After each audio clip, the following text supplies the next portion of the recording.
In this video, I'm gonna teach you how to connect Ledger to iPhone. It's a very easy process, so make sure to follow along. In this video, I'm gonna teach you how to set up your Ledger device and connect it to any iPhone model that you have. You will be able to connect your Ledger device regardless of which one you are using. To do this, download the Ledger Live mobile app. So to start, open the App Store and look for Ledger Live. This application allows you to manage your assets, connect your device, and it gives you access to everything that you have on your Ledger account. So once you have downloaded the latest version of Ledger Live, open it up. If this is your first time using the app, you will see a screen similar to this one, where they are going to ask you what device you are using, so you can go ahead and pick accordingly.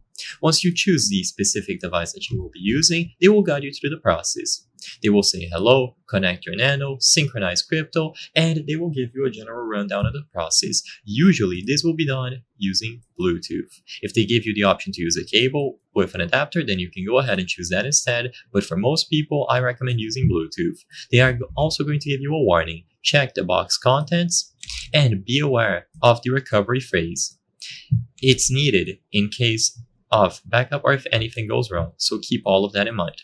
Read all of the warnings, continue, and all that you have to do now is add a new device. Like I said, this will be done over Bluetooth, so make sure that you are in close proximity of the Ledger device and that it has Bluetooth capabilities enabled. With Bluetooth enabled on the Ledger and your smartphone, you will be able to connect them both together. It should be detected if it is in close proximity, and all that you have to do is confirm the code on both devices. With this done, the pairing should be successful and it is going to appear on the list. If it doesn't work, make sure that Bluetooth has been enabled properly and that you are in close proximity. Try restarting the app and both devices and it should work here. The main way to pair is going to be over Bluetooth, so it's important that it appears on the list.